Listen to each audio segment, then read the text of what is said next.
Be a full truckload, and I wasn't quite sure, because even when I'm loading, sometimes depending on what the items are coming in and how they fill the truck up. So I went ahead, did the job, said, you know what, just when I finish the job, I'll give you the final price. And she said, don't worry about it, $440 sounds great. So when I completed the job, it went pretty quick, and I noticed most things were light, and there was a lot of cardboard and just things that don't weigh a lot. It was only one board, it was a heavy board, but not even that heavy, and some metal frames that were light. I thought about it, you know, this really isn't what I would consider a full truckload, and it's not heavy, it's not construction material, so I'm just gonna give her a better price. So when she asked what the final price was, I just said $350, and I said, great, okay, $350. So I think it's a fair price for what was put in the truck. I don't know what other people charge. I see all kinds of different prices in different areas, and it depends on the fees of the transfer station. It depends on what you want to, you know, what your expectations are. Depends on the market value. I really don't know that quite yet here. I've never really talked to any of the other service providers, so I'm kind of on my own on this.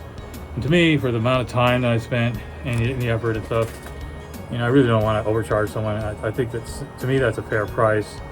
The customer liked it, and she's going to call me back. She said, I'm going to put your number aside for future jobs, since I own properties, or she has rentals or other properties that need to be maintained and have things taken, you know, removed. Or I told her I do deliveries, and so she said, yeah, I'll use your services again. So it's going to work out. She's got a good price, I think. I got a good deal. I think it was a win-win situation, and I like those, to meet customers that I can trust, that are nice, respectable customers, and that I can work with in the future. Those are the best kind of customers, and I got that off a Craigslist ad. So sometimes you get some, I mean, I've gotten some pretty decent customers off Craigslist. It's only $5 to put up an ad. So I'm happy with, because getting those repeat customers, getting those customers that are going to call you back, that's the best, you know, the best kind of customer. You can do all kinds of marketing, you can pay for ads and all that, but to get those good customers, those customers that you want to work for, that's golden. That's what I'm looking for, because I've been able to get customers like that, and that, to me, that's what I'm looking to get, is more of the customers that they're going to callbacks and referrals, and not have to put so much money into constantly marketing. So worked out good, I think. I think it was a successful day. I'm going to sort out some of the stuff, take it to I'm not going to go to the transfer station today. I want to pull out some of the cardboard so I can recycle it. So what I do is I go to the transfer station. There's a place in the front before you get into the transfer station. It's like a shop, a big shop or garage. And you can put metal, like I can put this frame, and then you can put cardboard and things like that. And so you don't pay for it, it's free. And then once you leave, so you lighten up your load, and then you go around and dump all the stuff that's garbage. And then that's it. So I'll do tomorrow. I got another potential job coming up. Not sure if I'm going to do it, because I have to wait. It depends on the actual dimensions and weight of the item, and where it's going to be stairs, because I think it's a freezer or something like that. Sometimes it can be really heavy, and if I don't have a helper and I have to use an appliance dolly, sometimes if you're in the basement, those basement stairs, I've come across some of those freezers that are super heavy that I probably wouldn't do, but I'll see about that one. Another thing is I got a contact from a customer, potential customer on Craigslist, and I kind of want to talk about this too, because I've had these come before. Like, as soon as I put up a Craigslist ad, I'll get these like fake customers that they'll say, hey, where do you do your services? Or you know, they'll say, do you do junk removal, or like in, you know, they'll say something like, where's your area, what's your location? I'm like, that's kind of a red flag for me.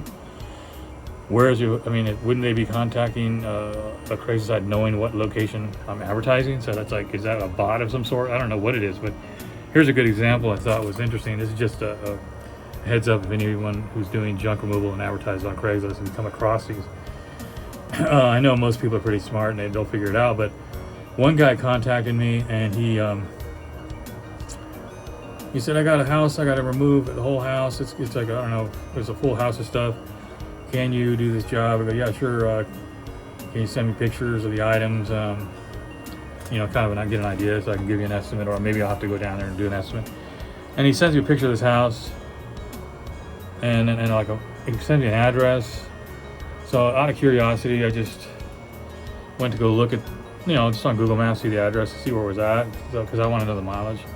And it showed a picture of the house, and now I'm looking at the picture the guy sent me in the email, and I'm like, that's not the house, and it doesn't even look like any houses in that area. It's like completely a different neighborhood, different, even maybe a different state or a different country. Not different country, but different city, because it didn't look like anything in that area. Like, it was just totally out of the ordinary for that area. So I'm like, this guy is making stuff up. Then he starts talking about on his email about, do you take checks? Do you take, you know, credit, whatever it is. I think he was thinking to write a check or whatever. I'm out of state and I'm not there. I just need the job done. And when the job's done, take pictures and all this stuff. And I'm like, he starts going through the whole thing, and I realize that it's some kind of scam, because why would he send me a picture of a completely different house? He didn't even really know. Like, he's asking me what area do I serve. It was just all the stuff that was all red flags. So I just said, you know what, you're gonna have to pass on that job. And it seems to me like the ones that they do that, those ones that are scams on when you're advertising on Craigslist, when you put up an ad, it's like almost immediately you'll get a response from one of these scam, what I call bots or scams or whatever. I don't even know what they're looking for, to tell you the truth. I never get that far to even find out, but I assume it's some kind of information they're looking for. But something weird like that. I don't know what it is. But so that's one thing about Craigslist, and maybe it happens with everything, but I notice that happens when I put up an ad. I'll get one of those and I have to deal with it, and I say, you know, I basically just say, no, I can't, sorry, I can't help you. But in the end, I do get a lot of quality customers.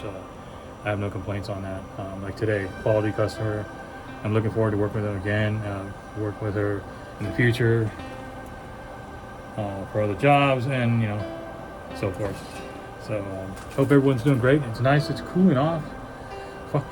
We finally got down to a cool 95, not 105. So it feels so much different. It's really interesting how the difference between 105 and like 95. It's almost like it's a breath of fresh air, because 105 is just like you're just cooking. It feels like you're in an oven. I don't know how guys work like in Phoenix and in doing this kind of work, or in Las Vegas. One time I did a job when I was because when I traveled and I drove a tractor trailer. I would do moving jobs in all over. I did Florida, Louisiana, the South, upstate New York, Chicago, all these places. I once did a job in the summer in Las Vegas, and it was 116, 115, 116. I couldn't believe it. It's unbelievable. I was thinking to myself, how do movers do this every day in the summer here? You know, work for a company and do this all the time. Out here, I just don't know how they do it, because one day it was just, I get one job and I was like, man, I wouldn't be able to do this more. This is enough for me. So yeah, I mean, yeah, 105 now. I'll take the 80 degrees. I mean, I like the cooler weather. It's just the way I am, especially when you're doing labor work. So it went good today. Gonna be finishing this off. That's about it, I think. Can't think of anything else. Hope everyone's doing great. Today is a Thursday, so we're coming up on the weekend. I hope you guys are all getting some great jobs this weekend. I'll be looking forward. I'm gonna get this cleaned out and get ready for some more work this weekend. And we're still in July, so summer's still cooking. I think we're all gonna get some great work and become very prosperous. This is Daryl at 10 Foot Truck Good Attitude Services, signing out.